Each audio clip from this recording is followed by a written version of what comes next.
All right, so today we're going to be doing our second message in the Anchor Point series that we started, and I'm excited about your excitement about this series. As you know, we're breaking away from Village Church of Bartlett, and instead of being Village Church East, we are now becoming our own entity called Anchor Point.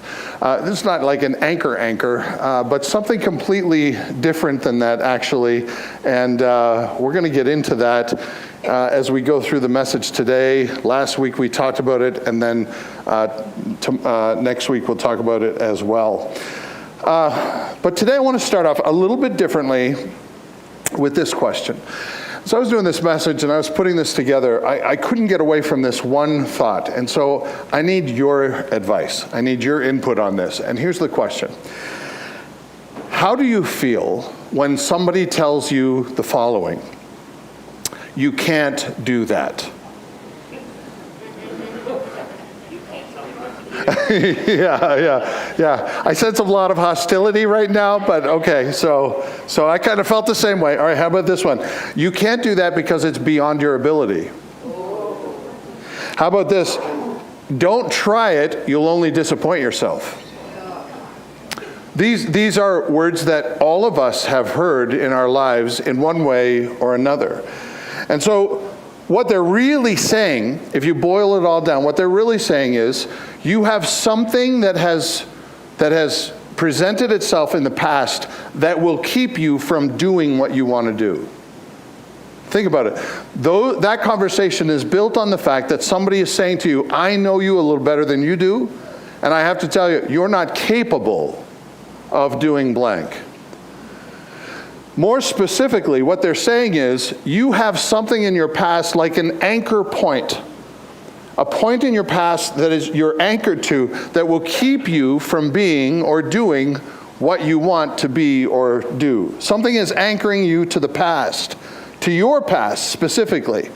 And they perceive that that thing is going to keep you from going where you want to go, doing what you want to do, or becoming who you want to become. And for most of us, that is offensive. Because we look at our past and we don't see anchor points. But here's the true fact. We all have anchor points. We all have anchor points in our lives. Everybody in your neighborhood, everybody in your workplace, everybody has these anchor points from their past that they perceive will either keep them from being or doing what they want to do, or it will secure them in order to do what they want to do. Everyone has an anchor point. So the question is, can you identify yours? So today's going to be fun. I've looked forward to this for a long time. We're going to start with several illustrations. And by the end of this litany of illustrations, hopefully you'll understand how significant anchor points are to everyone's life. And I'm going to take them all out of the Bible. Do you remember Lot's wife? Remember Lot's wife? Yeah, she's great with steak. I was just kidding. All right, so too soon? Lot's wife turned into a pillar of salt. But the story is her family moved to Sodom and Gomorrah. Now, Sodom and Gomorrah, as you know, was not an upstanding area to live. Sodom and Gomorrah, two cities side by side. Jesus spoke poorly about these two cities. But when Lot and Abraham were traveling along, and Lot sees the cities of Sodom and Gomorrah, Abraham says to him, you choose where you want to live. So Lot looks at it and he says, this is the best place to live. Look at the pasture. Look at the potential for my family. Look at all that this city has to offer. I'm not wandering around here in the desert anymore. I'm going to the city. And these two cities had a lot to offer, and he thought he was making a good decision. So he went down and he began to live with the Sodom and Gomorrites. What he didn't know, probably, and I'm giving him the benefit of the doubt, he didn't realize how evil the city was. So for us, we know this because we live on the other side of history. But my guess is, as he experienced this, and more significantly, as his children experienced this, my guess was Lot thought he could stay ahead of it. He could handle it. He could control the environment, the spaces that he had, and he thought maybe this wouldn't be such a big problem for them. But as they lived there, their family declined, culture declined, everything declined. They began to be influenced by the culture they live in. We know this because of the behavior of his children after judgment happened. His children came up with crazy ideas. God saw the city, the culture of the city, degrading, and he decided that he would send judgment on it. So Abraham was told by God, I'm going to judge the city. I can't stand their evil anymore, like a Nineveh kind of deal. Their sin has risen up before me. Abraham says, no, God, let's not be hasty. So Abraham engages God in negotiations. Abraham decides that he's going to convince God to change his mind. So he goes through this whole litany. If you find 50 people there, will you destroy the city? No, I won't destroy it if you find 50. How about 30? No, I won't destroy it if how about 10? No, I won't destroy it if you find. So because Abraham began to think to himself, there might not be a lot of righteous people in Sodom and Gomorrah. Come to think of it. Finally, Abraham had to admit there wasn't any. And so God said, you lose. You didn't make your whole argument, so I got to bring judgment. And God in his mercy sends angels to take Lot and his family out before judgment comes. And they try and convince Lot and his family to leave, and they decide they don't want to leave. They love the city, particularly his wife loves the city.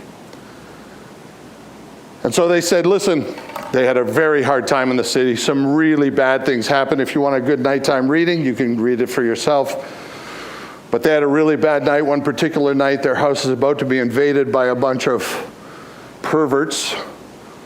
And an angel comes along and says, that's it, I'm done. And they take Lot and his family and literally drag them out of the city. And the angel said to them one thing, listen, judgment is coming. Do not look back. And as they ran through the plains away from judgment, as sulfur comes raining down on the city, Lot's wife couldn't resist, and she looked back. And so God turned her into a pillar of salt.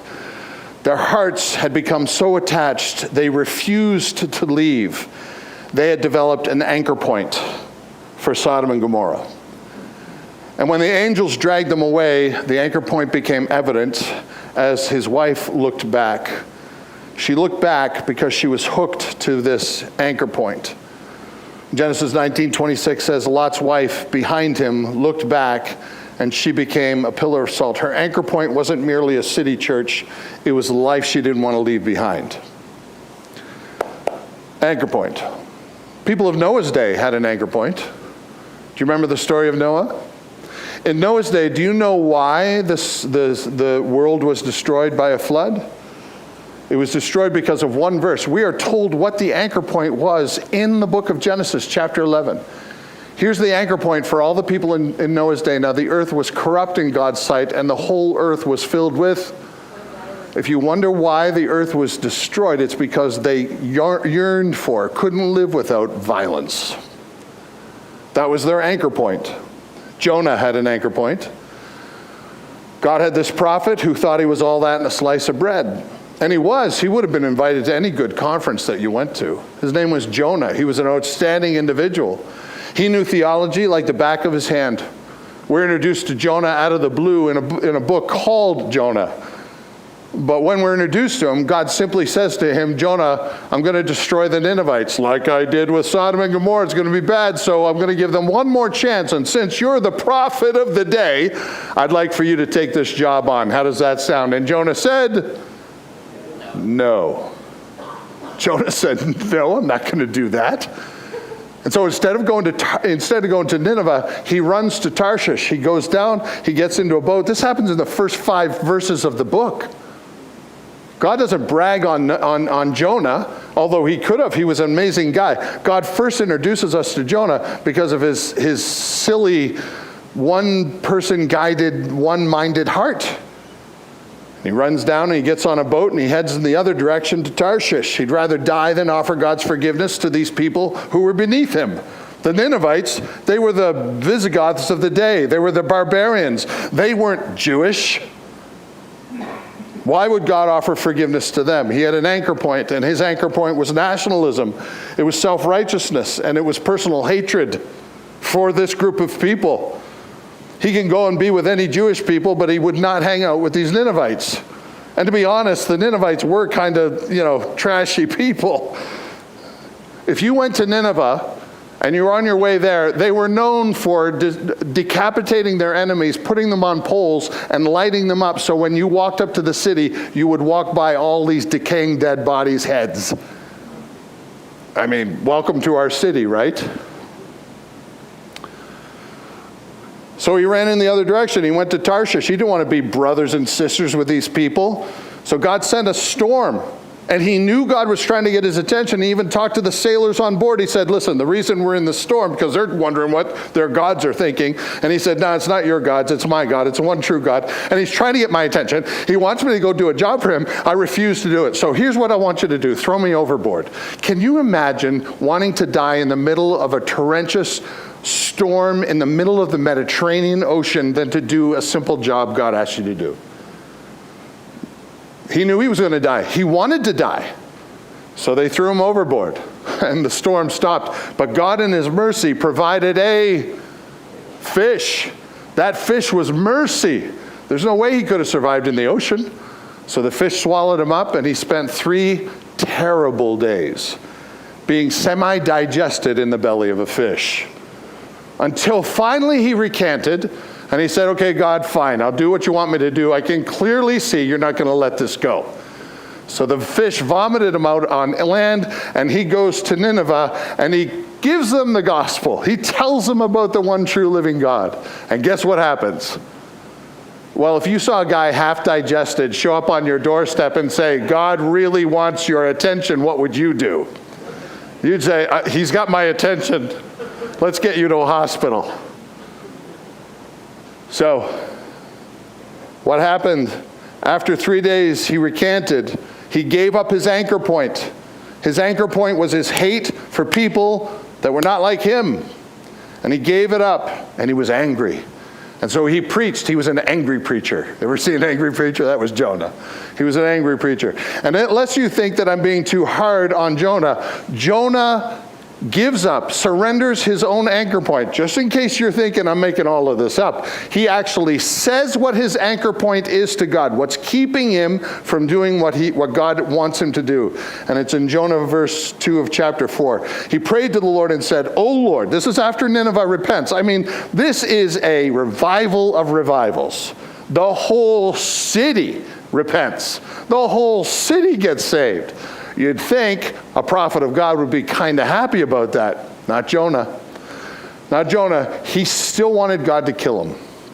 He prayed to the Lord and said, "O Lord, is not this what I said when I was yet in my own country? This is why I made haste to flee to Tarshish, because I knew you are a gracious God, merciful, slow to anger, and abounding in steadfast love, and relenting from disaster. Therefore now, O Lord, please take my life from me, for it's better for me to die than to live." Now that's an anchor point. That is a point in his life that has developed over time that he has hooked his life onto. I would rather die than call these people my brothers and sisters. That's a seriously warped anchor point, wouldn't you say? But he gives it to us. He knows he's hooked to a bad anchor point. Judas had an anchor point. Judas anchored himself to what Jesus could do for him rather than who Jesus was. Peter had an anchor point. He needed to look good in front of others, even if it took denying Jesus to do it. Peter had an anchor point. Before the cross, Peter was anchored to the approval of people. After the cross, his anchor point changed. He became anchored to Jesus Christ. Saul had an anchor point. Before Saul came to know the Lord and become Paul, Saul had an anchor point of religion. He thought he had it down. He had himself anchored to all of the religious prestige that he could get in his life. Religion isn't a bad anchor point, but he turned it into this. And he anchored himself to his own personal achievement in religion, his self-righteousness. And he would even kill God's churches to get the approval and the recognition. In fact, in the Bible, he tells us he was zealous to kill Christians before he came to know the Lord. But after he came to know the Lord, his anchor point changed. And here was his new anchor point. He gives it to us in Philippians 3, verse 7. Whatever gain I had, that's his former way of life, I count as loss for the sake of Christ. Indeed, I count everything as loss because of the surpassing worth of knowing Jesus Christ my Lord. For his sake, I have suffered the loss of all things, and I count them as trash, in order that I may gain, what, church? Christ. His anchor point changed. Before he knew the Lord, he was tethered to this mindset where he had to be the bee's knees. And after he became saved, it became all about Christ. As you go through the Bible, you're probably thinking to yourself now, you're thinking, yeah, everybody in the Bible had an anchor point. Yes, yes. And everybody around you has anchor points. Yes. And you do too. And I do too. We all have these anchor points that either propel us forward in life to be who God wants us to be, or keep us from living by faith. Keep us from being who God wants us to be. Daniel had an anchor point. How about a good illustration? Daniel was a child when he was carried off into captivity into Babylon. The Babylonians came and burned his city down. He lost everything. He had to march thousands of miles across the desert, lost his family, lost his home, lost his language, entered into a city where he had to learn to fit in with a language he had to learn. He would be asked to yield his convictions about God. But we are introduced to him in the very first chapter of Daniel as a young teenage boy. This is for all of you graduates. Daniel excelled in his youth. He made his mark when he was young. And when he was all alone, away from everybody who ever cared or knew about him, he was on his own. He could do or be whatever he wanted to do and be. He refused to give up his anchor point. And his anchor point was he would not disappoint God. And so they said, here's some meat that you have to eat. It's been offered to idols, but you need to eat this because we need you to be strong so you can be strong slaves for us. Daniel said, no, I'm not going to eat that. And they said, why aren't you going to eat that? And he said, because my anchor point, my connection to God is too strong. I will not eat this food. So he didn't. And some of his friends didn't. You know them. Your shack, my shack, and a bungalow. You remember that? Shadrach, Meshach, and Abednego. And they made a name for themselves. All throughout the book of Daniel, all of these kings ask them to yield their anchor point, to substitute their anchor point, and they refuse to do it. And every time God blesses them, the three men walking with Jesus in the furnace, remember that? We will not bow to this golden statue. And these kings kind of like these guys, and they say, please, I don't want to burn you, please. I don't want to throw you in the furnace. If you don't know the story, you should read the book of Daniel. And then the final story we have in Daniel is, before we're told about some prophetic things in there, is when he was told to bend and yield all through his life. And he never did. And God always propelled him forward and blessed him, made him friends with 3 different kings. Until finally one king was duped into making a law that nobody could pray to any other god other than the false gods of Persia. And so he decides that he's going to keep praying. He's going to let everybody know it just like he normally did. And he opens his windows and he prays. And he gets caught. And the king said, I got to throw you in the den of lions. You know how this goes. This is the penalty for disobeying. I don't want to, Daniel. You're my friend, but I got to do it or I lose cred. So he throws him into the den of lions. You remember this? And Daniel actually tells him, it's going to be okay. And he spent a night here. How would you like that? We always picture him like, ooh, here, kitty, kitty. I wonder what that night was like. The king comes by in the morning and he says, Daniel, are you still alive like anybody would be? But he wouldn't cease praying, get thrown into the lion's den, and God gives him mercy. And he survives the night. And God propels him even further in the kingdom. And all of the bad guys get thrown into the lion's den, and since they missed their meal the day before, they take it out on all their friends. Listen, if you're sitting here today, you're probably going through illustrations of the Bible, realizing these anchor points, and you have one as well. I want to tell you this morning. God offers you a solid anchor point. This is the verse that we're building this idea off of. It's in Hebrews 6, verse 18, and we're going to read a couple of these verses, 18 and 19. So that by two unchangeable things in which it is impossible for God to lie. Remember the two unchangeable things? We talked about this last week. God's promise and God's oath. God cannot go against his character. He makes his promise to us. He makes his oath to us. Steadfast. He is faithful through all generations. That is who he is. We who have fled for refuge might have strong encouragement to hold fast to the hope set before us. Your hope is in something. You have an anchor point. All your hope is in that anchor point. Everybody does. You might even know what it is, but you're tethered to it. And whatever your answer to that question is, you better not try it because you know yourself. Whatever you think, I can't do this because blank, that's your anchor point. And it's either propelling you forward or keeping you back. Hebrews reminds us, God has offered us an anchor point for life that is tested, it is tried, and it is true. Not a cheap knockoff. And you can tether yourself to this. Many have already done it. Many of these Bible verses in Hebrews 11, it says all of these stories are given to us so that we can learn something from them. So that we can learn God is steadfast. God is an anchor point that won't fail you. And in the fray of everyday struggles, you can trust him.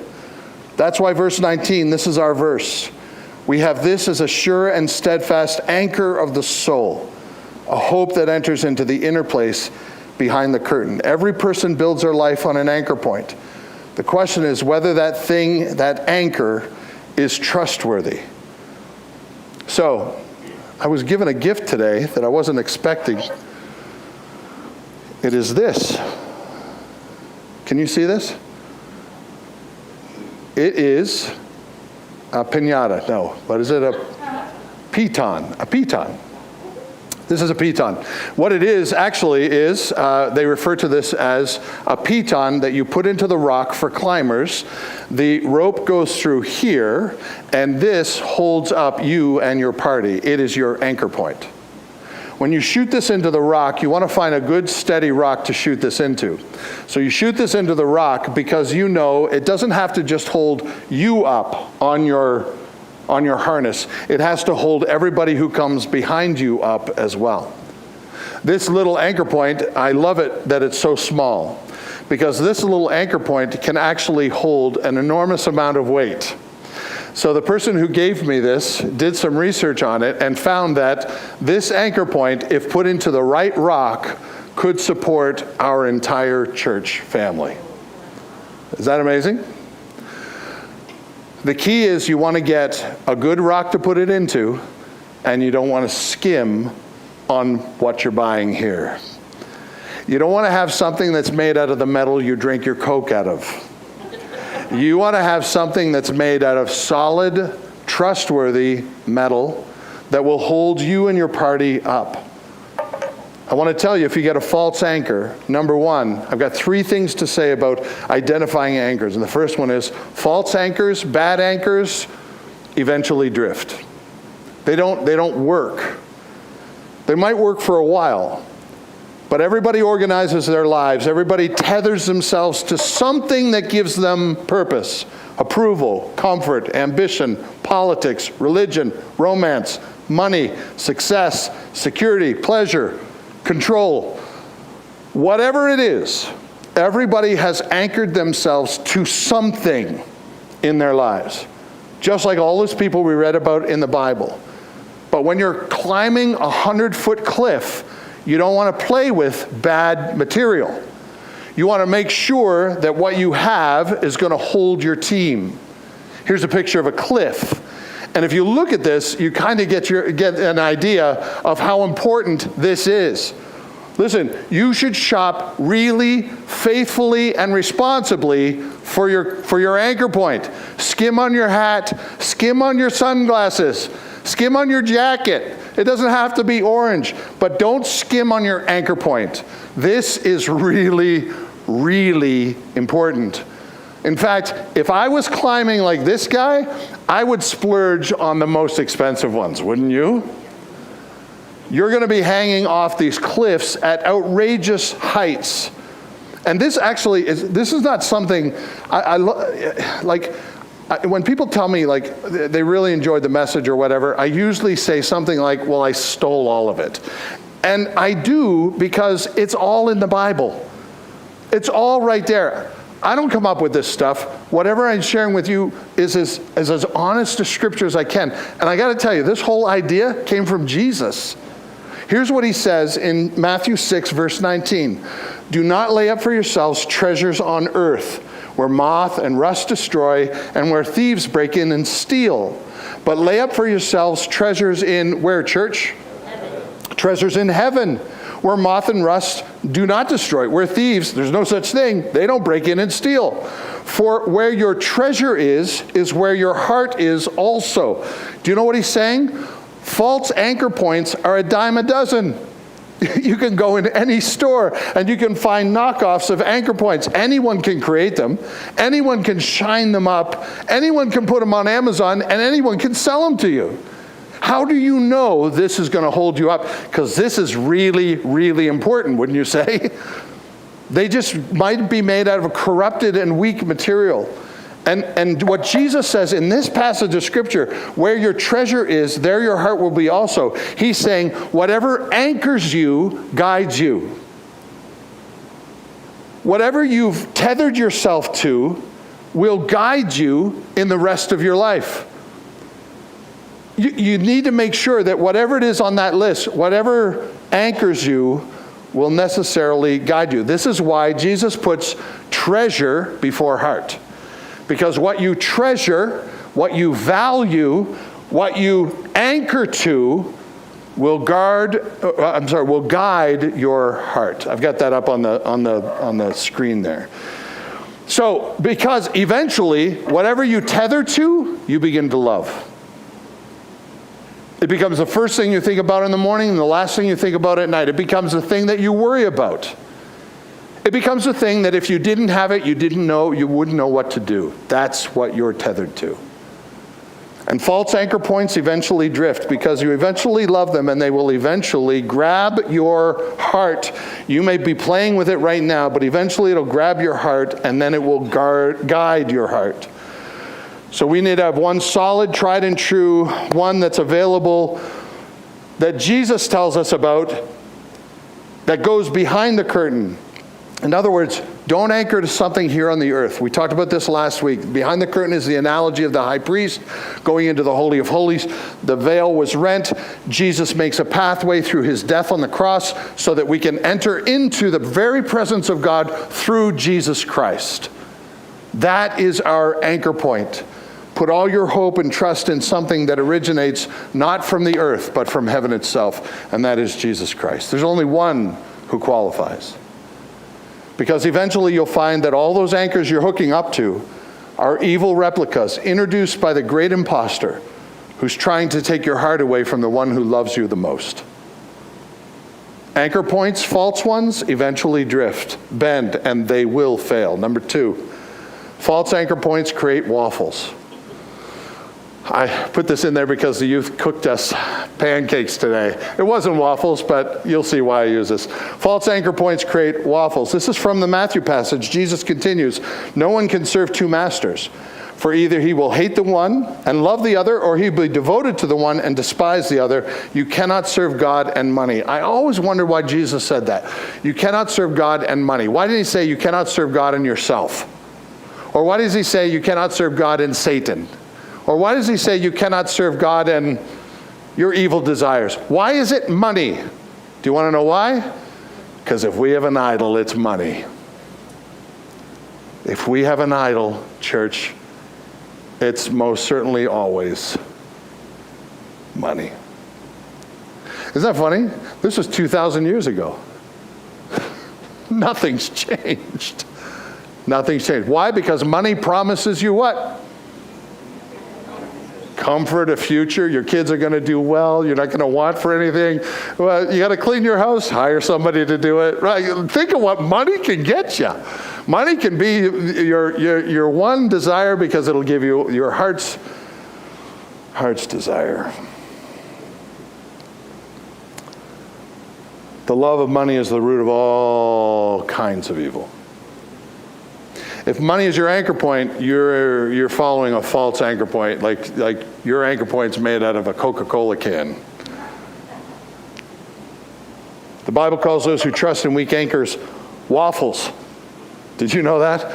Well, it does in my Bible. In yours, it might call them double-minded. Unstable people try to live in various different worlds. They waffle. They waffle between God and then whatever their other world is. They purchase many different brands, even the knockoffs, and they think if they string them all together, they'll eventually work.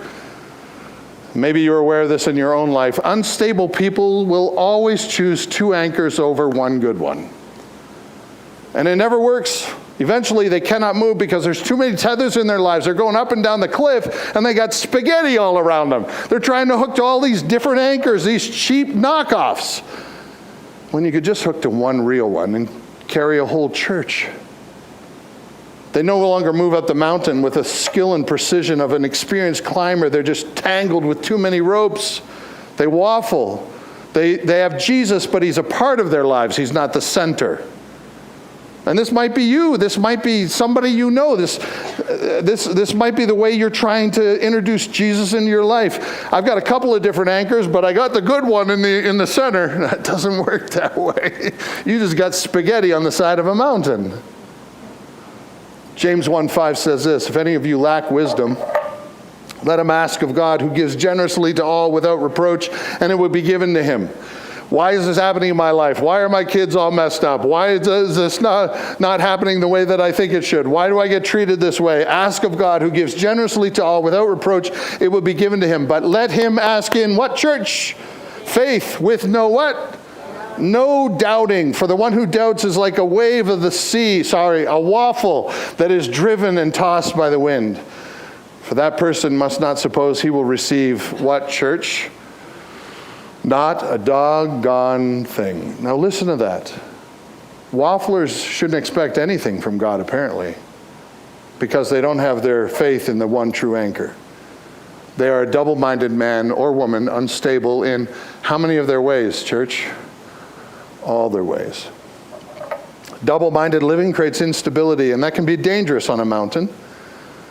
They try to anchor to two worlds at once. Trust God, but trust self more. Follow Jesus, but keep the idols nearby. Seek truth, but crave approval. Waffles are great for a base of liquid maple syrup, but they're terrible to build your life on. And Jesus warns us, your anchor points may eventually consume you. Instead of you eating the waffle, wafflers end up getting eaten by their waffles. Look at this, verse 22. Jesus says it, the eye of the lamp is the body. So if your eye is healthy, your whole body is full of light. But if your eye is bad, your whole body is full of darkness. Then the light in you is darkness. If then the light in you is darkness, how great is the darkness? Let me remind you of some of the warnings from the Bible. Lot anchored her life to desire. Peter anchored his life to prestige. Jonah anchored his life to prejudices. Saul anchored his life to his job or religion. But all the things you might anchor to are not all necessarily bad things. You might be anchoring your life to your family. You might be anchoring your life to your spouse or your girlfriend or your boyfriend or a relationship in your life. You might be anchoring your life to your work. Those are not bad things, but if you anchor your life to them, they are. They become a darkness that will consume you, and the way you know that will start happening is when God takes them away. And then you say to God, God, how could you ruin this relationship? This relationship was everything to me, and you took it away from me. So God, guess what? You're out. I'm changing teams. You've anchored yourself, not to God, but to a relationship. You can't live in two worlds. These are not inherently wrong anchors, but they're not enough to hold the weight of life securely. I love my kids, but I have to love God more. I love my wife, but I have to love my God more. He is the sole anchor point of my life. How do I know? Because if everything is taken away and only me and him are left, that has to be enough. Anchor points apart from Jesus Christ create a false security. They become all you think about. They eventually consume you, because where your treasure is where your heart will be also. And eventually, church, we live in a world where people's anchor points, I now identify them. They say, you cannot take this away from me because it is my identity. Church, Satan has sold us all these bills of goods.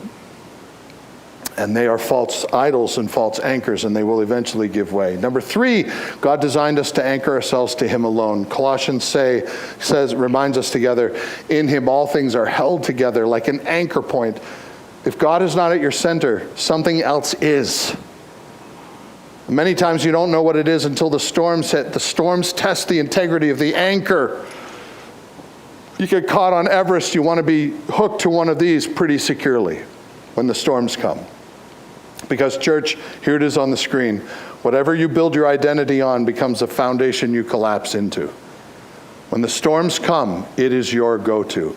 And, church, Christ needs to be our only go-to. Jesus offers you a firm foundation you can carry you through. He wants to be the sole anchor point for your life. He is always tried and true. Psalm 16 verse 7 says it this way, I bless the Lord who gives me counsel. In the night also my heart instructs me. I have set the Lord, say it with me because this is really good. Would you say this phrase with me? I have set the Lord always before me. Isn't that good? I have set the Lord always before me, because he is at my right hand. What is at your right hand? Whatever you're grabbing for first. This your right hand is what, you might be left-handed, and so I feel bad for you. But the point is, your right hand is, what it's saying is, whatever your go-to is, whatever you grab for first, he's at my right hand, and I shall not be shaken. Storms come, the piton holds. Therefore my heart is glad, my whole being rejoices, my flesh also dwells secure. He is my go-to for help and hope. He is the one who tells me who I am, not somebody else. He is the one who gives me value, not something else. He is the one who tells me the truth, not somebody else. He's the one I bend to, yield to, even when it makes no sense to my flesh. He is my sole anchor point. So here's your so what. You ready for some? You want that slide up there again? All right, can we throw that slide up there again? I'm sorry, I jumped too far ahead. There it goes. All right. Here's some so whats for you. And they're easy to remember. Be real, be aware, and be bold. Number 1, be real. Identify what you run to first. You may be sitting here going, I don't know what my anchor point is. What do you go to first? What gives you the most, what gives you the most pleasure? What gives you the most satisfaction? What gives you the most fulfillment? What is your go-to? My guess is you probably already know what your sole anchor point is. When disappointment comes, where do you run? When stress comes, who do you trust? When fear comes, what calms you? Maybe ask this question, what controls me?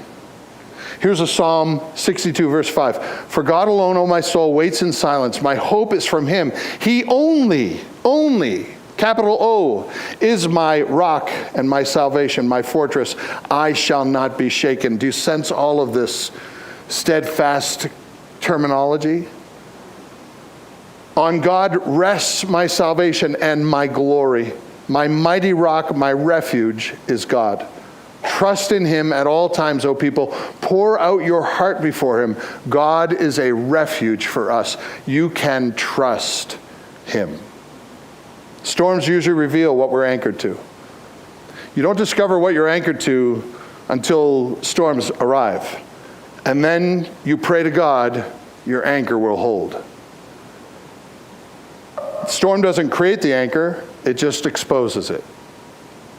Your anchor point may be just the thing you fear most, losing in the storm. I'll go through the storm, but if I lose this, God, we're going to have a problem. Just a warning on knockoff anchors, by the way. False anchors will eventually become cruel taskmasters. False anchors will always demand more from you. Money, listen to this. Money will never say, you have enough. Approval will never say, you are accepted. Success as an anchor point will never say, you can rest now. Pleasure will never say, I've had enough. Comfort will never say, you have arrived. The thing about false anchors is they always demand M-O-R-E. They need more.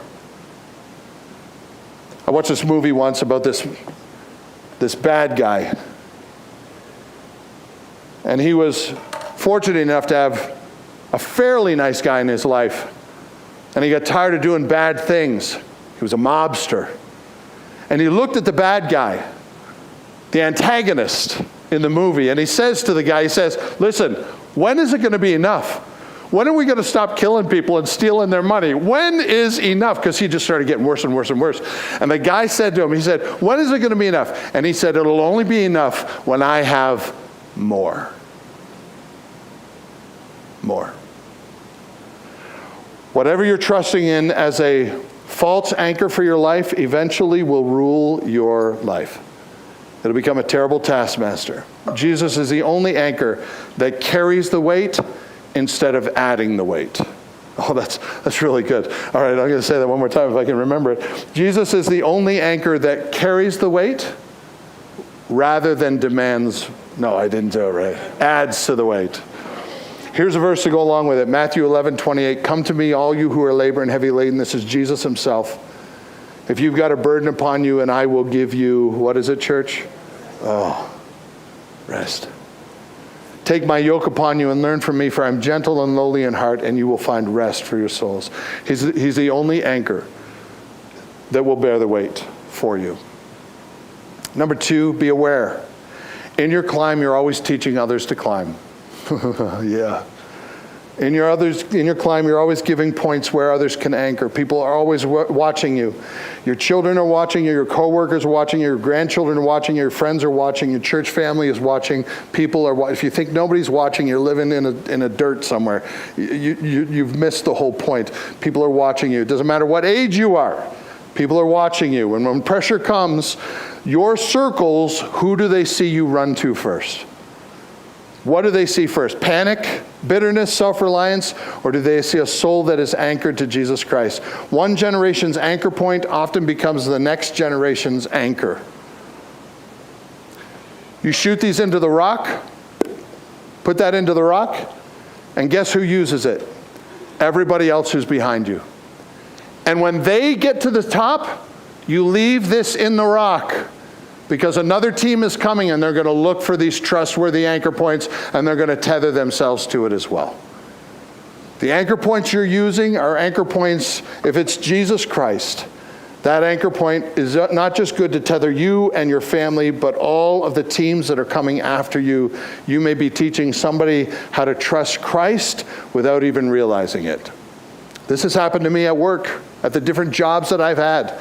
I don't tell people necessarily I'm a Christian. I don't stand on the sidewalk and tell them they're all going to hell. I don't have a sign or a sandwich board or anything like that. I just live my life. And what I found is no matter where I am or what I'm doing, even driving Uber, people will begin to talk to me and they will begin to ask me questions about life for some weird reason. Because if you anchor to a point that is unmovable, that is stable, that is steadfast, other people will notice, and they will come to you and they will ask you questions they don't ask anybody else.